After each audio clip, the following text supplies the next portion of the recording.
Hello everyone, my name is Sushant Patla. I am a qualified charter holder और आज हम अपना second chapter करने वाले हैं डेरिवेटिव्स का। हमने कल फर्स्ट चैप्टर किया था, वो उसका मैंने वीडियो अपलोड कर दिया है। आज मैं second chapter which is chapter 67 का कवर करने वाला हूँ और इसका नेम है forward commitment and contingent claim features. ये चैप्टर का नेम है, ठीक है। मैं आपको इसमें पूरा चैप्टर कवर करने वाला हूँ आज यहाँ पे। ओके, सो फर्स्ट हम चैप्टर में स्टार्ट करते हैं। If you remember from my last video, हमने बात किया था फॉरवर्ड कॉन्ट्रैक्ट का। जस्ट मैं आपको एक रिकॉल कर रहा हूँ कि इस पे लेट्स से कि ये पर्सन है, ये प्रॉमिस कर रहा है कि फ्यूचर में ये वीट को सेल करेगा, तो ये सेलर है, और लेट्स से कि ये मिस्टर रेड है, ये बायर है। ये दोनों आज एग्रीमेंट कर रहे हैं जिसमें जो ये सेलर है मिस्टर ग्रीन सेल करेगा 50 पर केजी फॉर 1000 केजी, और ये मिस्टर रेड यहाँ पे बाय करेगा। तो एक पार्टी सेल कर रहा है, दूसरा पार्टी यहाँ पे बाय कर रहा है। तो इसमें अगर ये प्राइस फिक्स कर लिया हमने 50 पर केजी और ये हमारा क्वांटिटी है, तो ये हमारा साइज ऑफ द कॉन्ट्रैक्ट है। Okay, that is my contract size, और ये आपने प्राइस फिक्स कर लिया था। इफ यू रिमेंबर, इसको हमने नाम दिया था स्ट्राइक प्राइस। और इस केस में सो वेन एवर आई से फॉरवर्ड, मैं कह रहा हूं कि जो सेलर और बायर जो कॉन्ट्रैक्ट कर रहे हैं वो कर रहे हैं with the help of a dealer. ये था हमारा फॉरवर्ड कॉन्ट्रैक्ट। इस केस में प्राइस फिक्स कर लिया है यहाँ पे। Seller is oblige to sell, at the same time जो मिस्टर रेड है यहाँ पे, he is oblige to buy. अगर मैं आपसे पूछूं जस्ट अ रिकॉल कि सेलर को हम क्या बुलाते हैं, we call this short future और शॉर्ट फॉरवर्ड, और बायर को we call this long forward. तो एस से सेलर, एस से शॉर्ट फॉरवर्ड, एंड शॉर्ट का रिवर्स लॉन्ग। तो ये हमारा पार्टी हो गया लॉन्ग फॉरवर्ड। सो जो फर्स्ट पैराग्राफ है 67A, that talks about the forward contract. Okay, इस केस में प्राइस के बढ़ने पे बायर को फ़ायदा है एंड प्राइस के डिक्रीज पे सेलर को फ़ायदा है। तो अगर प्राइस 70 हो गया फ्यूचर में यहाँ पे, तो उस केस में बायर को 20 का प्रॉफिट है एंड सेलर को 20 का लॉस है। एट द सेम टाइम अगर प्राइस 35 हो गया, प्राइस कम हो गया, सो आपने कहा कि आप सेल करोगे 50 का और प्राइस 35 है, उस केस में जो सेलर है उसको लॉस है। How much? सॉरी, सेलर को फ़ायदा है 15 का और बायर को यहाँ पे 15 का लॉस है। तो अगर प्राइस 50 से कम हो गया सेलर को फ़ायदा, और अगर प्राइस 50 से ऊपर हो गया तो फ़ायदा बायर को। That was my forward contract. और इसमें जो मेन बात है कि जो आपका कॉन्ट्रैक्ट है वो that is with the dealer. Next जो पैराग्राफ है वो बात करता है आपका regarding the future contract. Okay, now let's talk about this. Future contract बिल्कुल सेम वे में है। अगेन सेम, ये पार्टी था, ये सेल कर रहा था, और मिस्टर रेड यहाँ पे बाय कर रहा है। तो ये बायर है और ये आपका सेलर है। अब इस केस में जो ये दोनों पार्टी कॉन्ट्रैक्ट कर रहे हैं that is with the exchange. हमारा एक्सचेंज है इंडिया का नेशनल स्टॉक एक्सचेंज। तो यहाँ पे जो बायर्स और सेलर्स हैं यहाँ पे जो कॉन्ट्रैक्ट कर रहे हैं that is with the NSE। अब इस केस में अगर मैं ड्रॉ करूँ टाइमलाइन, आज करा कॉन्ट्रैक्ट जिसमें जो सेलिंग है वो आफ्टर 3 मंथ होगी। यहाँ पे सपोज़ कि मैं प्राइस सेम ही रख रहा हूँ कि 50 पर केजी पे एक्सचेंज कर रहे हैं एंड फॉर 1000 केजी। अब इस केस में जो आपकी वैल्यू है कॉन्ट्रैक्ट की, obviously that is 50 into 1000, 50,000 is the value of the contract. Okay, now इस केस में क्या होता है, एक जो नया कॉन्सेप्ट जो हमने कल बात नहीं करा था वो होता है मार्जिन। मैंने इसके बारे में कल हल्का सा डिस्कस किया था, but let's talk about margin. ठीक है, मार्जिन क्या होता है? एक्सचेंज क्या करता है दोनों पार्टी से, सेलर और बायर, इनसे बोलता है कि कुछ पैसे आपको जमा करने पड़ेंगे एज ए सेफ्टी डिपॉजिट. उसको नाम दिया गया इनिशियल मार्जिन. और ये मार्जिन आपका होता है in terms of percentage. For example ये मार्जिन है आपका 50%. तो हमारा वैल्यू है कॉन्ट्रैक्ट का, this is the value of the contract which is 50,000. Buyer और सेलर फॉर एग्जाम्पल 50% जमा करेंगे. तो अगर मैं डिस्कस करूँ यहाँ पे, the value of the contract was 50,000, तो 25,000 जमा करा सेलर ने और 25,000 जमा करा बायर ने. अब इस केस में एवरी डे गेन या लॉस वगैरह होगा. फॉर एग्जाम्पल अगर कॉन्ट्रैक्ट था 50 पर केजी फॉर 1000 केजी, है ना. अब इस केस में डे 1 पे, पहले दिन पे अगर प्राइस 52 हो गया मान लीजिए वीट का, so now the wheat is trading at A price of 52, but जो बायर है मिस्टर रेड है बाय कर सकता है 50 पे. तो उस केस पे फायदा किसको हो रहा है? The answer is buyer. तो इस केस में बायर को फायदा हो रहा है 2 रुपये पर KG. For how many KG? It was 1000 KG. तो 2,000 रुपये का फायदा हो रहा बायर को, इसके अकाउंट में ट्रांसफर हो जाएंगे आफ्टर डे 1, और सेलर के अकाउंट में से डे 1 में पैसा कट जाएगा. तो सेलर का बैलेंस हो गया 23,000 इस केस में, और बायर का बैलेंस हो गया after day 1 27,000.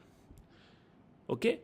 Eight the same time जब दोनों ने जमा करा था इनिशियल मार्जिन, एक्सचेंज ने बोला था कि ये आपको मार्जिन मेंटेन करना है, नोन एज मेंटेनेंस मार्जिन.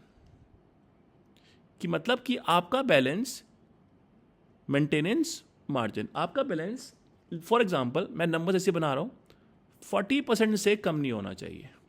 तो स्टार्टिंग में आपने जमा कितना करा है? 50% और 40% which is in terms of rupees 20,000. आपका बैलेंस 40% ऑफ 50,000 विच इज 20,000, इससे आपका बैलेंस कम नहीं होना चाहिए. डे 1 पे प्राइस कितना था? 52. बायर को 2,000 का फायदा, सेलर को 2,000 का loss. Let's say on the second day जो वीट का प्राइस और बढ़ गया, फॉर एग्जाम्पल आपका 54 पहुंच गया सेकेंड डे पे, तो अगेन 2 रुपये का गेन हो चुका है बायर को, 2 रुपये पर केजी का गेन और.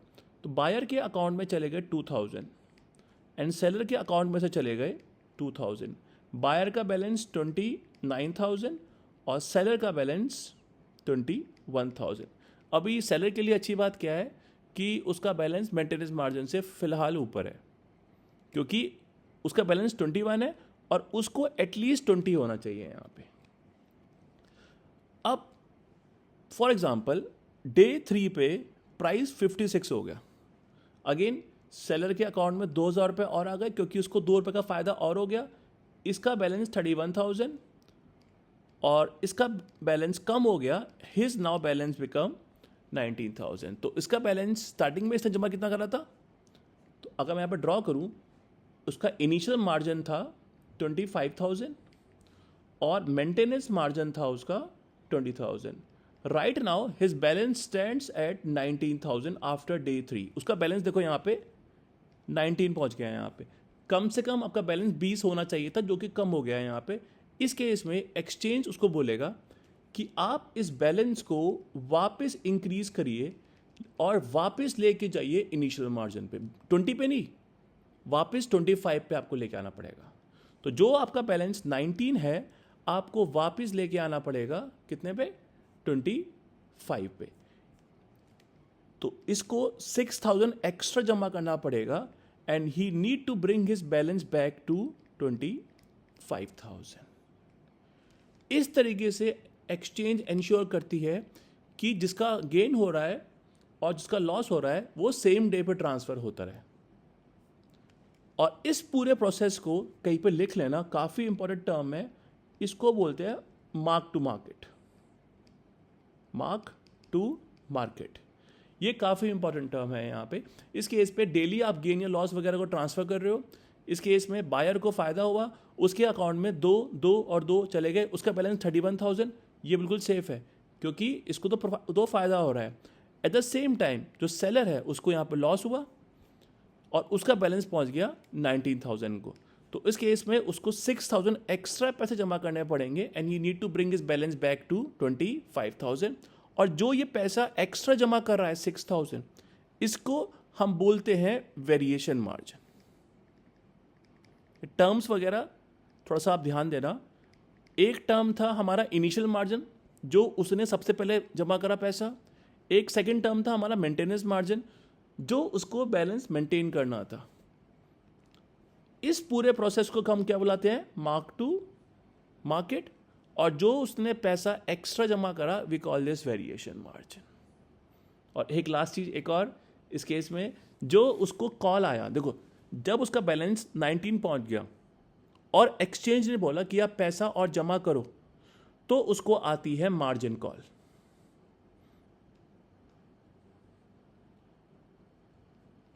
ये सारा टर्म आपको पता होना चाहिए। मैं एक बार आपको रिपीट कर देता हूं।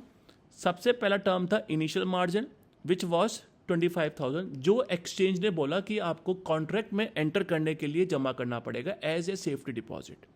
सेकेंड टर्म था maintenance margin, if you remember the numbers, जो कि था 20,000, जो कि एक्सचेंज ने बोला कि कम से कम आपको इतना बैलेंस मेंटेन करना पड़ेगा। फिर हमारा थर्ड टर्म था यहां पे वेरिएशन मार्जिन। ये क्या था कि जो हमारा बैलेंस था वो पहुंच गया था 19,000, तो हमको एक्स्ट्रा जमा करने पड़े थे कितने?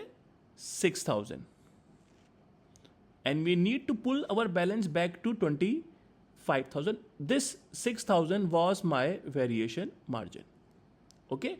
और जब आपका बैलेंस कम हो जाता है तो यहां पे जब आपका बैलेंस कम हो गया तो आपको आती है मार्जिन कॉल, की एक्सचेंज बोलता है कि आपका मार्जिन कम हो गया है, सो दे कॉल यू अप। ऐसे आप याद कर सकते हो कि मेरा बैलेंस कम हो गया है तो मुझे मार्जिन का कॉल आ गया है यहाँ पे। ओके, सो ये आपका फर्स्ट इसमें ये कवर कर रखा है यहाँ पे। ओके, अब देखो क्या होता है यहाँ पे, एक छोटा सा टर्म गिवन है आपका प्राइस लिमिट, इसी के रिगार्ड्स में। तो प्राइस लिमिट क्या होता है कि आपका प्राइस पे लिमिट लग गया। मैं आपको एक एग्जांपल देता हूँ, ठीक है। जैसे कि होता है ना फ्यूचर, बिल्कुल सेम वे में ट्रेड होते हैं शेयर्स, तो शेयर्स और फ्यूचर सेम वे में ट्रेड होते हैं।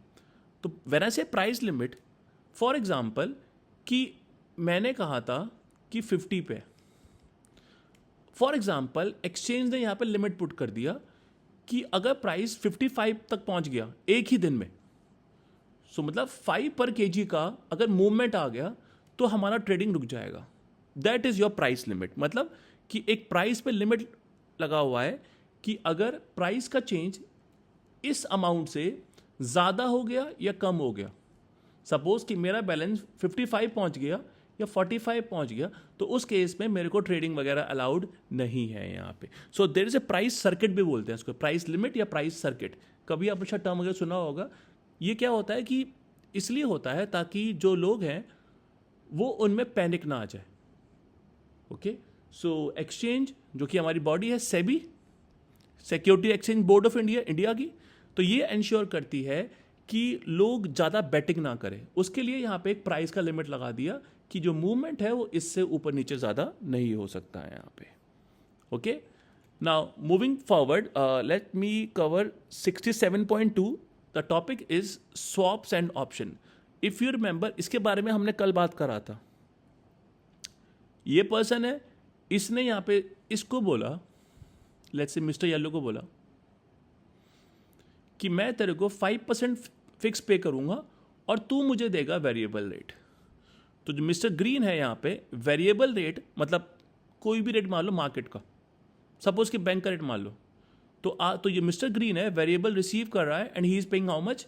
5%। ऑन द अदर हैंड जो मिस्टर येलो है ये क्या रिसीव कर रहा है? फिक्स 5%। और क्या पे कर रहा है? वेरिएबल। देखो सीएफए में वेरिएबल रेट को एक टर्म यूज करते हैं, मार्केट रेफरेंस रेट। ठीक है, मार्केट रेफरेंस रेट वगैरह हम एक्सचेंज कर रहे हैं। इसको हम शॉर्ट में बोलते हैं एमआरआर। तो मैं वेरिएबल यूज कर रहा हूं, अगर आप चेक करोगे अपनी बुक में उसमें मेंशन हैगा market reference rate. Market reference rate कुछ नहीं है, सिर्फ आपका एक वेरिएबल रेट है. ओके, तो यू कैन थिंक कि सपोज कि एक बैंक दूसरे बैंक को किस रेट पे लोन दे रहा है, that is your MRR, market reference rate. तो ये था आपका बेसिकली स्वैप. अब इस केस में एक और चीज जो हमने कल डिस्कस करा था, we talked about notional principal. अब नोशनल प्रिंसिपल लेट्स से कि 1 CR है. अब हमने जो मिस्टर ग्रीन और मिस्टर येलो है ये बोल रहे हैं कि ये 1 CR पे एक्सचेंज करेंगे इंटरेस्ट रेट. नाउ हेयर ये बात मैंने कल भी बताई थी कि इस अमाउंट को एक्सचेंज नहीं करते, इस पे खाली चेंज करते हैं इंटरेस्ट. तो मिस्टर ग्रीन फॉर एग्जाम्पल आगे आने वाले 4 साल के लिए, देखो टाइम पीरियड कुछ भी हो सकता है, डिपेंड करता है उनके नेगोशिएशन पे, क्योंकि ये जो दोनों कॉन्ट्रैक्ट हैं ये करते हैं with the help of a dealer. If you remember हमने ये बात कल भी करी थी कि डीलर पे आप अपने कॉन्ट्रैक्ट को नेगोशिएट कर सकते हो यहाँ पे. ओके, तो ये यहाँ पे जो ग्रीन और येलो है ये कॉन्ट्रैक्ट कर रहे हैं with the help of dealer. इस मेरे एग्जांपल में ये कॉन्ट्रैक्ट 4 साल का है, मतलब 4 साल के लिए अगर मैं व्यू पॉइंट से बात करूं ग्रीन के, ये MRR रिसीव करने वाला है और ये 5% पे करने वाला है. किस अमाउंट पे? 1 CR पे. तो अगर वेरिएबल का जो फिर मेरा MRR है, अगर ये 7% आ गया तो ये 7 लाख रिसीव करेगा और 5 लाख पे करेगा एंड सो ऑन. तो ये था आपका स्वैप. एक और चीज, ये जो 5% है इसको हम CFA में या फाइनेंस में इसको एक नाम देते हैं which is swap fix rate. इसको मैं शॉर्ट फॉर्म में we call this SFR, swap fix rate. देखो ये आपके लेवल 2 में भी है, लेवल 3 में भी है, तो ये स्वैप काफ़ी आपको समझना बहुत ज़रूरी है आपके लिए यहाँ पे. ओके, तो ये टर्म वगैरह होपफुली आपको ओके है. अगेन मैं दोबारा रिपीट कर रहा हूँ कि इस नोशनल प्रिंसिपल को हम एक्सचेंज नहीं करने वाले, इसके ऊपर हम खाली एक्सचेंज करने वाले हैं इंटरेस्ट रेट. तो मैं वेरिएबल रिसीव कर रहा हूँ और फिक्स पे कर रहा हूँ एंड सो ऑन. अब इसमें एक न्यूमेरिकल वगैरह गिवन है यहाँ पे एग्जांपल में आपके. ओके, तो उस केस में अगर मैं अपना एग्जांपल बनाऊँ, क्योंकि मैं कुछ नंबर्स सिंपल पुट करूँगा आपके सामने, तो लेट्स से कि इस केस में अगर वेरिएबल 7% आ गया तो मिस्टर ग्रीन 1 करोड़ पे 1 CR पे 7% विच इज 7 लाख रिसीव करने वाले हैं और पे कितना करेंगे? 5%. तो ये 7 लाख रिसीव करेगा पहले साल में और 5 लाख पे करेगा. तो जो नेट पेमेंट ये रिसीव करेगा दैट विल बी 2 लाख. इस तरीके से काम करते हैं आपके स्वैप. ठीक है, एक जो चीज़ जो मैंने आपको कल नहीं बताया था, क्योंकि कल मैं बहुत बेसिक रख रहा था, ये चीज़ आपके उसमें मेंशन है बुक में. देखो होता क्या है, एक जो आपके माइंड में एक क्वेश्चन पक्का आ रहा होगा कि जो ग्रीन और ये जो येलो है ये एंटर क्यों कर रहा है कॉन्ट्रैक्ट में. आप इसको ऐसे सोचिए, सपोज कि ये एक बैंक है, ग्रीन का लोन चल रहा है बैंक से 1 करोड़ का, और ये ग्रीन पे कर रहा है बैंक को वेरिएबल रेट, मतलब MRR. तो ग्रीन पे कर रहा है बैंक को वेरिएबल. तो अगर मैं, तो ये एक अलग ट्रांजैक्शन है यहाँ पे, जो ग्रीन और बैंक का अलग ट्रांजैक्शन है, उससे येलो से कुछ लिंक नहीं है यहाँ पे. तो ग्रीन और बैंक यहाँ पे अलग कर रहे हैं यहाँ पे. अब ग्रीन पे करने वाला है बैंक को इंटरेस्ट किस पे? 1 CR पे. अब अगर वेरिएबल रेट बढ़ जाएगा, सपोज कि अगर वेरिएबल रेट जैसे 7% हो गया पहले साल में, तो उस केस में ग्रीन पे करेगा हमारे बैंक को 7 लाख. अब ये तो काफ़ी ज़्यादा हो गया उसको. तो इसके तब अब फिर उसके चक्कर में इसने क्या करा, इसने यहाँ पे येलो से कर लिया कॉन्ट्रैक्ट. इसने बोला येलो को कि मैं तेरे को 5% दूंगा और तू मुझे वेरिएबल दे. अब फ़ायदा क्या है उससे कि येलो से वेरिएबल लेके ये आगे पास ऑन कर देगा बैंक को. तो देखा जाए अब ग्रीन को टेंशन नहीं है, ग्रीन को यहाँ पे कंसर्न नहीं है. क्यों? क्योंकि अगर रेट 12% भी हो गया, ये फिर क्या करेगा, येलो से लेगा और आगे पास ऑन कर देगा. और फाइनली जो उसको पे करना पड़ेगा वो सिर्फ कितना पे करना पड़ेगा? 5%. तो यहाँ पे अगर आप ध्यान से देखो, जो यहाँ पे ग्रीन और बैंक का था ट्रांजैक्शन, ग्रीन की जो लाइबिलिटी थी इसको हम बोलते हैं फ्लोटिंग लाइबिलिटी, क्योंकि जो उसकी पेमेंट थी बैंक को वो फ्लोटिंग थी। लेकिन इसने क्या करा, इसने यहां पे कर लिया ट्रांजैक्शन येलो से, और इसने अपने फ्लोटिंग लायबिलिटी को कहीं ना कहीं यहां पे फिक्स लायबिलिटी में कन्वर्ट कर दिया। दैट इज वाई यहां पे जो ग्रीन है इसलिए एंटर कर रहा है यहां पे। तो स्वैप से आप ये काम कर सकते हो कि जो आपकी फ्लोटिंग ऑब्लिगेशन है, जो आपका वेरिएबल पेमेंट है, उसको आप फिक्स पेमेंट में कन्वर्ट कर सकते हो यहाँ पे। क्यों? क्योंकि ये 7% इसने रिसीव करा ग्रीन से, सॉरी येलो से, तो ग्रीन ने यहाँ पे 7% रिसीव करा और 5 पे करा, एंड फाइनली इसने 7 पे कर दिया बैंक को। तो ये इसने ये इसका तो अगर देखा जाए जो नेट इसकी पेमेंट जा रही है, तो जो योर नेट पेमेंट, क्योंकि 7 से आपका 7 कैंसिल हो गया, your net payment is only 5%। तो आपने अपना फ्लोटिंग लायबिलिटी को फिक्स लायबिलिटी बना दिया। सपोज कि नेक्स्ट ईयर में अगर रेट फॉर एग्जांपल ये 7 का 10 हो गया, तो ये 10 रिसीव करेगा येलो से और बैंक को 10 पे कर देगा। अगेन फाइनली इसका जो पेमेंट जा रहा है येलो को, दैट इज अगेन सेम 5%। तो ये आपका होता है interest rate swap. Hopefully now you can link and understand कि मैंने यहाँ पे क्यों बोला था कि इसमें स्वैप वगैरह यूज़ करते हैं, और इसका एक लॉजिक है कि जो ग्रीन और जो येलो है ये एंटर क्यों कर रहे हैं कॉन्ट्रैक्ट में। एक और चीज़, आई एम सॉरी मैं काफ़ी टर्म्स यूज़ कर रहा हूँ यहाँ पे, बट लेकिन ज़रूरी है यहाँ पे। ये हमने शायद बात कल भी करा था मेरे ख्याल से, कि जो फिक्स पे करता है इसको हम बोलते हैं लॉन्ग स्वैप। ये कहीं पे लिख लेना कि अगर आप फिक्स पे कर रहे हो तो आप लॉन्ग स्वैप हो, और अगर आप फिक्स रिसीव कर रहे हो तो आप शॉर्ट स्वैप हो। ये बच्चे इसमें बहुत कंफ्यूज होते हैं कि लॉन्ग क्या है एंड शॉर्ट क्या है। डिपेंड करता है। फ्यूचर में अगर आप बाय करने वाले थे फ्यूचर में तो आप लॉन्ग फ्यूचर थे। इस केस में अगर आप फिक्स पे कर रहे हो तो आप लॉन्ग स्वैप हो। होपफुली ये इसमें आप समझ पा रहे हो कि लॉजिक क्या होता है यहाँ पे स्वैप का। अगेन मूविंग फॉरवर्ड, अब देखो नेक्स्ट मैं आपको बताने वाला हूँ, थोड़ा सा ट्रिकी है वो। I will show you this. हम बात करने वाले हैं CDS के बारे में, तो हमने कल बात कर लिया था। अगेन मैं आपको एक रिकॉल करा रहा हूँ।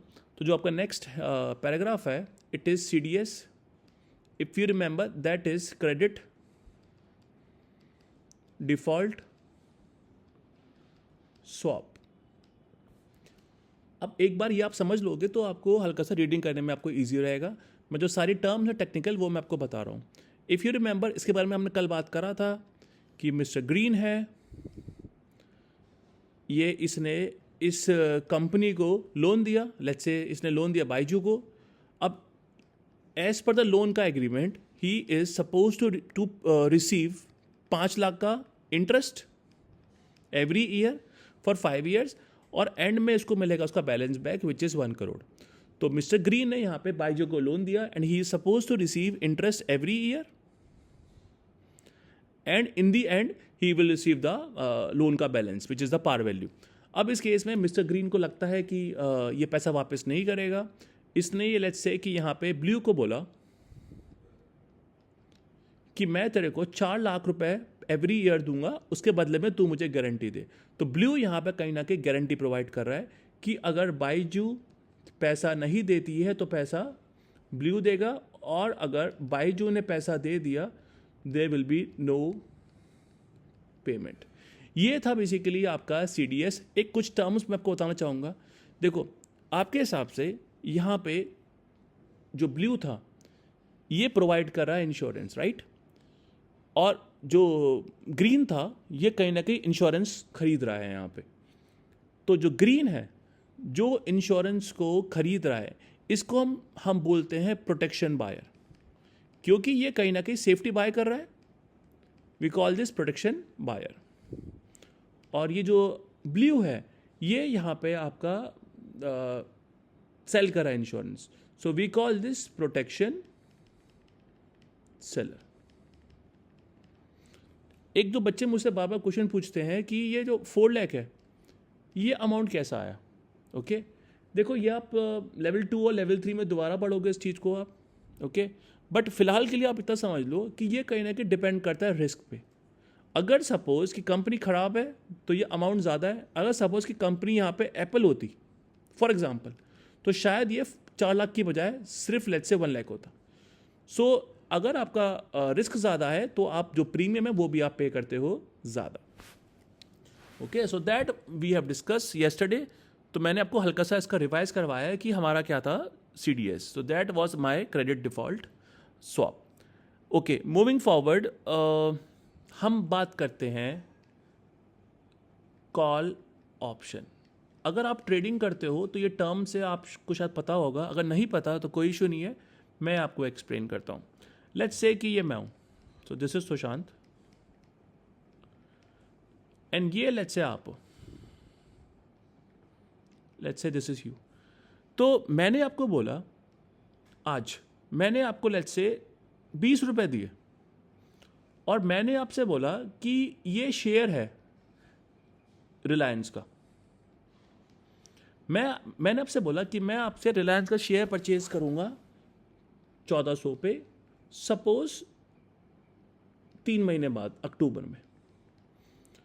तो मैंने आपको आज 20 रुपये पे करे हैं और मैं आपसे फ्यूचर में बाय करने वाला हूँ ये शेयर रिलायंस का 1400 पे। ओके, तो मैं यहाँ पे सुशांत यहाँ पे कहीं ना कहीं बाय करने वाला है और आप कहीं ना कहीं यहाँ पे सेल करने वाले हो।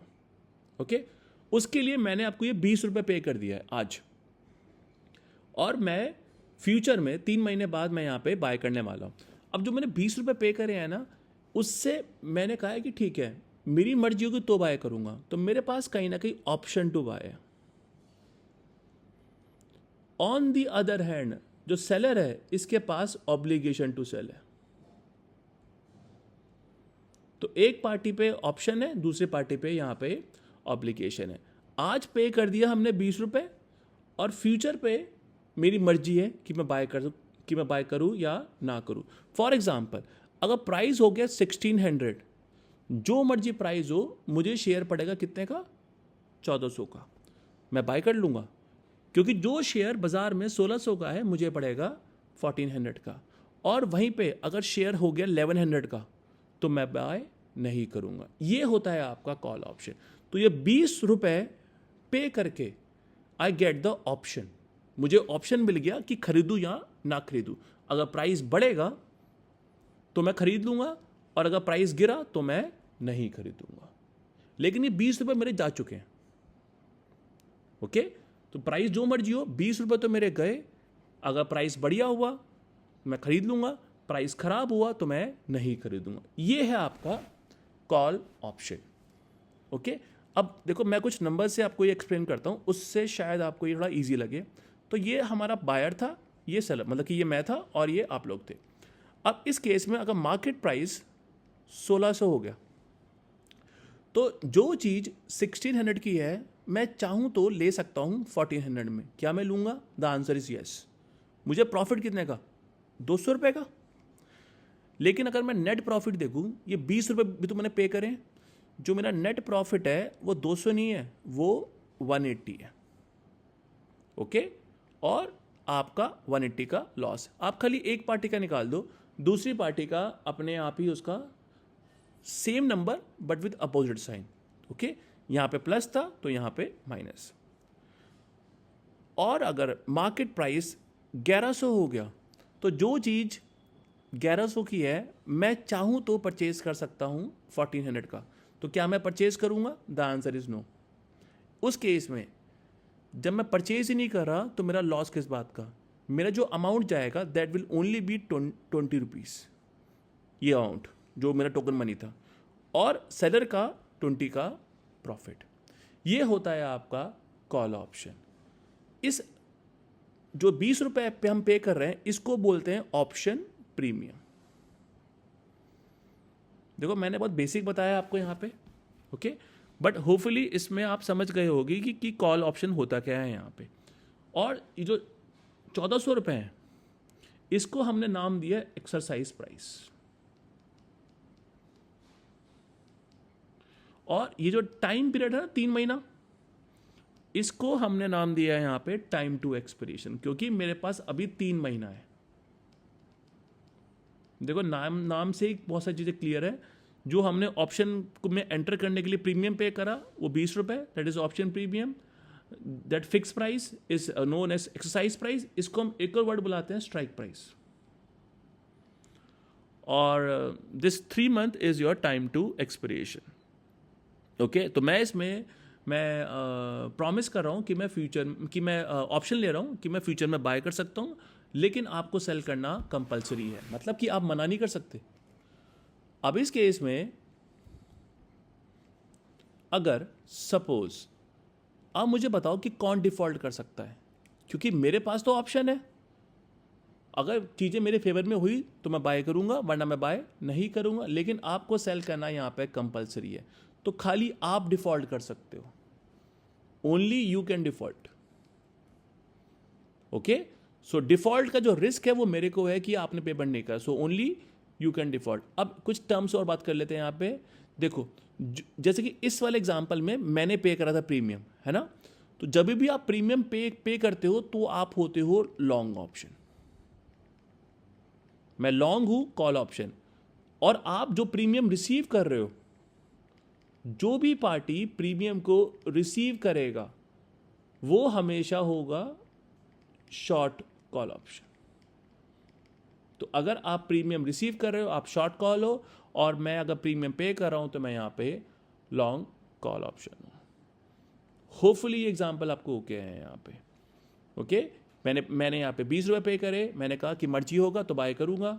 1400 का प्राइस बढ़ा, मैंने बाय कर लिया। ओके, प्रॉफिट 200 का, 20 रुपये का प्रीमियम, नेट प्रॉफिट 180 का। अगर मार्केट प्राइस हो गया 1100, मैं बाय नहीं करूंगा, only and only my loss is 20 का। ये है हमारा कॉल ऑप्शन। अगर मैं आपसे पूछूं क्या प्राइस हो कि मार्केट प्राइस कितना हो कि बायर मतलब कि मुझे और सेलर दोनों को जो प्रॉफिट हो रहा है वो ज़ीरो है। अच्छा, एक टर्म जब प्रॉफिट हमारा ज़ीरो होता है उसको हम we call this break even. Break even price मतलब कि मार्केट में रिलायंस का कितना प्राइस हो कि दोनों ही पार्टी बायर और सेलर्स का यहां पे प्रॉफिट हो रहा है ज़ीरो। मैं आपको ऑप्शन देता हूं, option A, B and C. Option A 1380, option B 1400 and option C 1420। Just think, the answer is 1420, क्योंकि जब प्राइस 1420 होगा मुझे शेयर पड़ेगा 1400 का, मेरे को 20 का फायदा और 20 का मेरा ऑप्शन प्रीमियम भी मेरा यहां पर रिकवरी हो जाएगा। तो ये है मेरा आंसर। इसको बोलते हैं ब्रेक इवन प्राइस, कि जिस प्राइस पे ना मेरा प्रॉफिट है और ना मेरा लॉस है। तो ये था आपका रिगार्डिंग द कॉल ऑप्शन। अब नेक्स्ट हम काम करते हैं, हम उसका एक इमेज देख लेते हैं कि उसका ग्राफ किस तरीके से होता है। ये देखो, ये हमारा एक्सिस है। लेट्स से कि यहाँ पर 10 नॉट 10, ओके, लेट्स से कि मैंने यहाँ पर ड्रॉ करा। अगेन ये आपको ड्रॉ करने की ज़रूरत नहीं है, बट स्टिल मैं आपको समझाने के लिए बता रहा हूँ कि इस तरीके से लेट्स से 500, 1000, 1500, हाँ, and 2000 and so on. And यहाँ पे भी आपका इस तरीके से नंबर्स वगैरह। लेट्स से कि यहाँ पे मेरा 50 रुपये, 100 रुपये, 150 रुपये एंड सो ऑन। अब इस केस में अगर देखो, अगर सपोज कि प्राइस है 1000, तो क्या मैं उसको बाय करूँगा? The answer is no. 1100 पे? The answer is no. 1200 पे? The answer is no. तो मैं बाय 1400 से ऊपर करने वाला हूँ ना, तो यहाँ तक अगर मैं ड्रॉ करूँ यहाँ पे, यहाँ तक तो मेरा ग्राफ ऐसा रहता है, क्योंकि मैं बाय नहीं करने वाला। एट दिस पॉइंट जब प्राइस मेरा 1400 हो गया, मैं बाय करने का सोच सकता हूँ, तो मेरा ग्राफ कुछ इस तरीके से बनता है। ओके, ये जो मैं बना रहा हूँ ये मैं लॉन्ग कॉल का बना रहा हूँ। शॉर्ट का सेम बनेगा लेकिन मिरर इमेज। ओके, सो इसका जब प्राइस 1000 है मैं बाय नहीं करूँगा, उस पर मैं बाय नहीं करूँगा। अच्छा, एक और चीज़, ये जो मैंने ग्राफ बनाया ना, ये मैंने बनाया कि मैं यहाँ पे जब बाय करूँगा तो मुझे कितने का फ़ायदा है। तो उस केस में अगर प्राइस मान लो है 1500, तो जो शेयर 1500 का है मुझे पड़ेगा 1400 का, मेरे को 100 का, इसमें से मैंने अभी प्रीमियम को लेस नहीं करा। ओके, तो इसको बोलते हैं पे ऑफ। जो मैंने ग्राफ बनाया ना, इसको बोलते हैं पे ऑफ का ग्राफ। लेकिन अगर मैं आपको ग्राफ बनाऊं प्रॉफिट का, अगर सपोज कि प्राइस 1000 है, मेरा लॉस कितने का? 20 का। प्राइस 500 है, मेरा लॉस 20 का।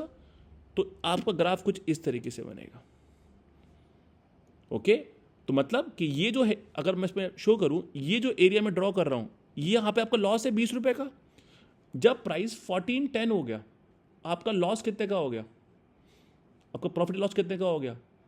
-10 का। जब प्राइस 1420 हो गया, आपका लॉस 0 का। और फिर 1430 पे आपका प्राइस 10 रुपये, 1440 पे आपका प्राइस 20 रुपये, एंड सो ऑन।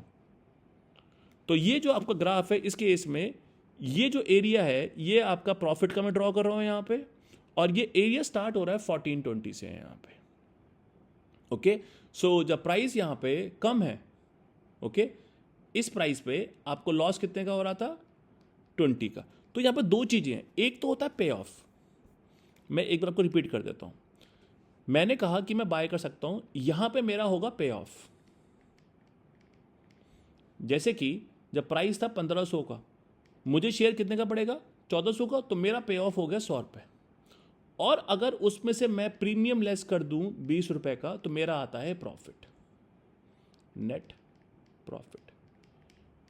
ये तो अगर मैं बात करूं, ये पहले मैंने ड्रॉ करा था पे ऑफ का ग्राफ, और फिर मैंने ड्रॉ करा यहां पे हमारा प्रॉफिट का या लॉस का। यहां पे होपफुली ये जो मैंने ग्राफ बनाया है, ये आपको ओके होगा। ओके, इसी केस में अगर मैं शॉर्ट का बनाऊं, ओके, अगर इसी केस में मैं शॉर्ट का बनाऊं, मैं एक बार इसको इंसर्ट करूं ग्राफ को। सपोज कि ये मेरा ग्राफ था कुछ इस तरीके से। अब इस केस में अगेन 500, 1000, 1500 और 2000। अब इस केस में अगर लेट्स से प्राइस 500 है, 1000 है, तो शॉर्ट को यहां पे गेन हो रहा है 20 का, प्लस का 20। देखो उस केस में -20 था यहां पे लॉन्ग में, और इस केस में गेन है। ठीक है, मैं इसको हल्का सा इरेज करता हूं ताकि आप इजीली देख पाओ। यहां पे टिल उसका जो प्रॉफिट है, उसका प्रॉफिट यहां तक आएगा टिल द प्राइस ऑफ 1400। फिर उसका प्रॉफिट कम होगा 1420 से यहां पे करेगा, and then it goes down. तो अगर मैं शॉर्ट कॉल का मैंने ग्राफ बनाया,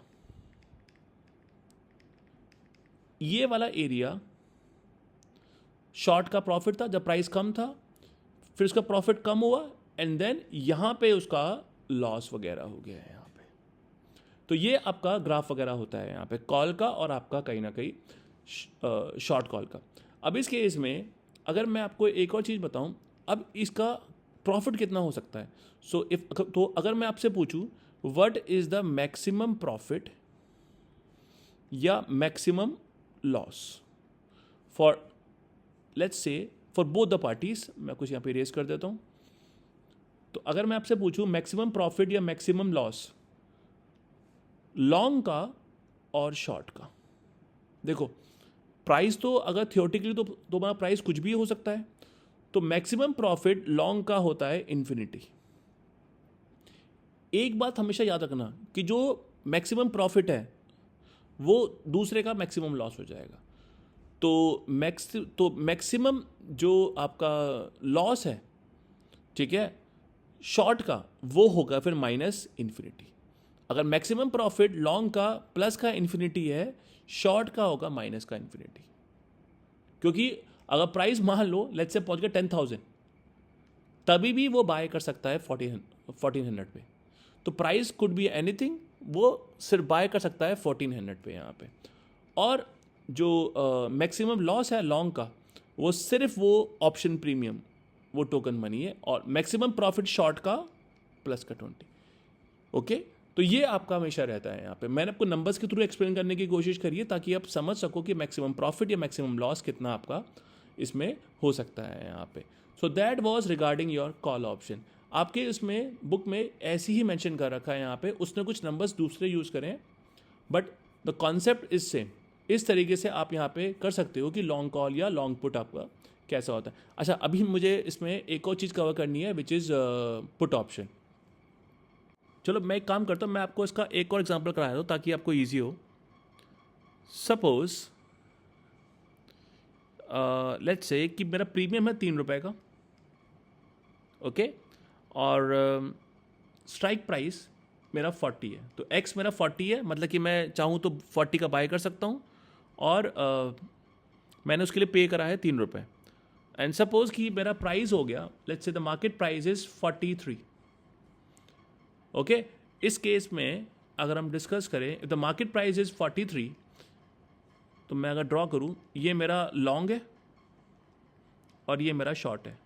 अगेन जस्ट रिकॉल, लॉन्ग पे ऑप्शन टू बाय था, और इस पे जो शॉर्ट पे ऑब्लिगेशन था। शॉर्ट मना नहीं कर सकता, short has obligation to sell. तो अगर मार्केट प्राइस 43 है, लॉन्ग का जो पे ऑफ कितना होगा, 43 माइनस 40, 3 रुपये, और उसका जो नेट प्रॉफिट है कितना हो जाएगा, 0, ओके। तो ये रहेगा लॉन्ग का, और शॉर्ट का सिमिलरली 0। आप खाली एक पार्टी का निकाल दो, दूसरी पार्टी का अपने आप आपका कंप्यूट हो जाएगा। तो ये है आपका एग्जांपल, आपके जो गिवन है यहाँ पे, कि इस केस में जो अगर मार्केट प्राइस 43 है, लॉन्ग का जो प्रॉफिट है दैट इज़ 0, और शॉर्ट का भी बेसिकली यहाँ पे प्रॉफिट है 0। एट द सेम टाइम अगर मान लीजिए मार्केट प्राइस अगर 35 हो गया, let's say the price is 35, ठीक है। अगर प्राइस मार्केट प्राइस अगर 35 हो गया, तो लॉन्ग तो बाय करेगा ही नहीं, तो उसका पे ऑफ 0, और उसमें से टोकन मनी गया, हमारा प्रीमियम गया। तो यहाँ पे इसको लॉस कितना है, लॉन्ग को 3 का, और शॉर्ट को 3 का गेन, ओके। सो ये है बेसिकली आपका call option, okay. Now let me tell you एक और चीज, दैट इज पुट ऑप्शन। ये शायद इस चैप्टर का सेकेंड लास्ट टॉपिक है, उसके बाद एक और बचा है टॉपिक, वो बहुत छोटा सा है, but that is your put option. Let's discuss. Suppose कि ये अगेन मैं हूँ, ठीक है। मान लो कि ये मेरे पास शेयर रखा है, लेट्स से शेयर है HDFC बैंक का। अब लेट्स से कि ये शेयर जो HDFC बैंक का है, अब मुझे डर है, लेट्स से कि शेयर का प्राइस मान लो 2,000 रुपये, ठीक है। Let's say the market price right now of the HDFC share is 2,000, और ये शेयर मेरे पास है, सो आई ओन द शेयर, मेरे पास शेयर ऑलरेडी है। अब मुझे लगता है कि ये शेयर गिरने वाला है, मेरे को डर है, ओके। लेट्स से अगेन ये आप हो, तो ये था सुशांत और ये आप थे, ठीक है। अब मैंने आपको बोला, अगेन मैंने आपको आज 50 रुपये दिए, ठीक है, और मैंने आपसे बोला कि सर मैं आपको ये शेयर बेचना चाहता हूँ 2,000 का 3 महीने बाद। आपने कहा ठीक है, लेकिन मैंने आपसे बात बोली कि सर मेरा मर्जी होगा तो बेचूंगा।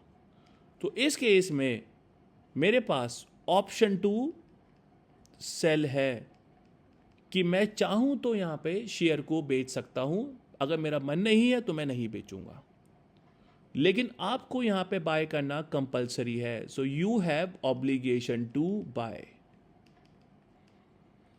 अगर मैं कुछ नंबर्स लेके आपके सामने रखूं, सपोज मार्केट प्राइस हो गया 2500, तो मेरी मर्जी है, मैं आपको सेल कर सकता हूं 2,000 का, मैं आपको सेल नहीं करूंगा। वहीं पे अगर मार्केट प्राइस हो गया 1,600, तो जो शेयर 1,600 का है, मैं आपको सेल कर सकता हूं 2,000 का। इस केस में मैं आपको उसको सेल कर दूंगा।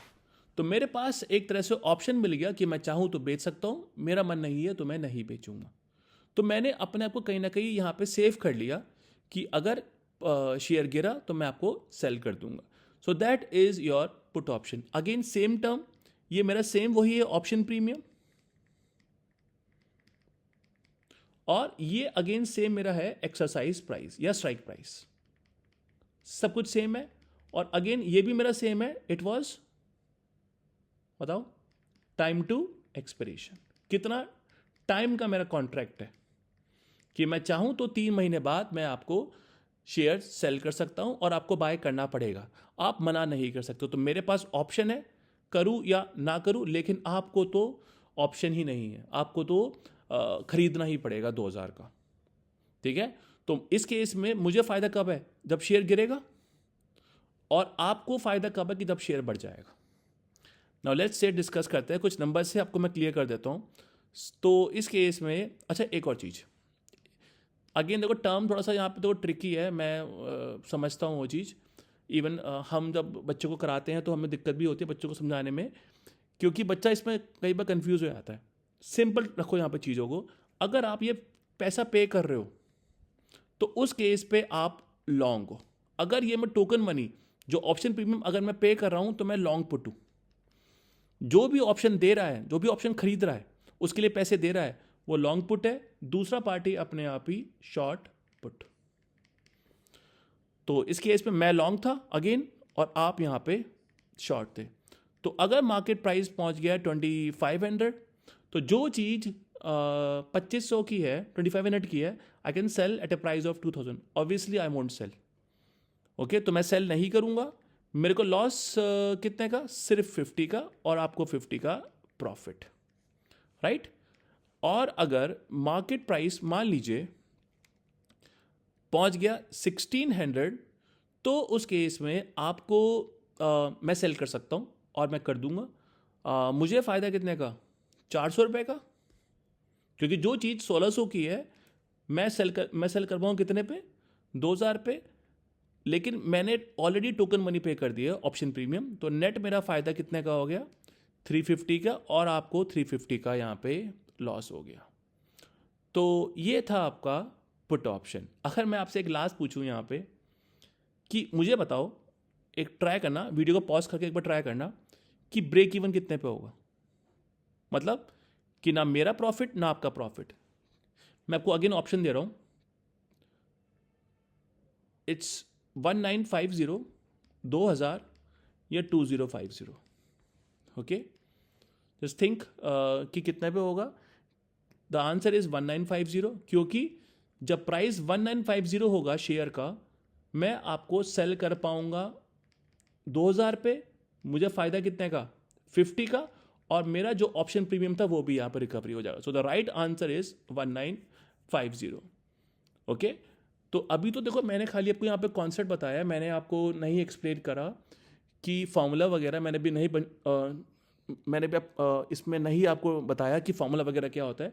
नेक्स्ट जो चैप्टर है मैं इसमें फॉर्मूला भी आपको बताऊंगा कि फॉर्मूला कैसे काम करता है इसका। But you must know the concept, ठीक है।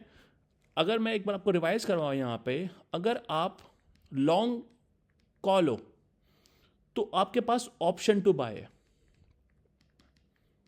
अगेन सेम चीज, अगर आप प्रीमियम पे कर रहे हो तो आप लॉन्ग कॉल हो, और अगर आप लॉन्ग पुट हो तो आपके पास ऑप्शन टू सेल है। ये है बेसिकली आपका लॉन्ग कॉल या लॉन्ग पुट। ओके, होपफुली ये टर्म्स वगैरह आपको ओके। एक बार दोबारा इसको चेक करना, दोबारा रीडिंग करना बुक से, तो और आप इसमें पूरा कंफर्टेबल हो जाओ कि लॉन्ग कॉल क्या होता है और लॉन्ग पुट क्या होता है। यहाँ पे लास्ट टॉपिक जो आपका बात करता है यहाँ पे, वो है आपका फॉरवर्ड कमिटमेंट्स और कंटीजेंट क्लेम। ये आपका लास्ट पैराग्राफ है। ओके, अब फॉरवर्ड कमिटमेंट में हमारा क्या क्या आता है। अब व्हेन आई से फॉरवर्ड कमिटमेंट, दोनों पार्टी पे ऑब्लिगेशन है, लॉन्ग और शॉर्ट। इसका example future, second example forward, third example swap. And when I से कंटीजेंट क्लेम, कि इसके अंदर अगर कुछ हुआ तो पेमेंट जाएगा। इस केस में मेरा 3 एग्जांपल है, कॉल ऑप्शन, पुट ऑप्शन और मेरा CDS। क्योंकि इस केस में अगर in case of call price बढ़ा तो मैं कॉल को यूज़ करूंगा, in case of put price गिरा तो मैं उसको यूज़ करूंगा, इन केस ऑफ CDS अगर बाईजू ने पैसा नहीं दिया तो मैं यूज़ करूंगा। तो that is your forward commitment and contingent claim. Okay ये चैप्टर मैंने आपका पूरा ख़त्म करा दिया है. So we are done with reading 66 और 67. नेक्स्ट वीडियो मैं कल करूँगा, उसमें मैं रीडिंग 68 कवर करने वाला हूँ. ओके सो कुछ डाउट हो मुझसे आप पूछ सकते हो. Okay just leave a comment, मैं श्योरली उसका आंसर करूँगा वहाँ पे. Okay thank you, take care.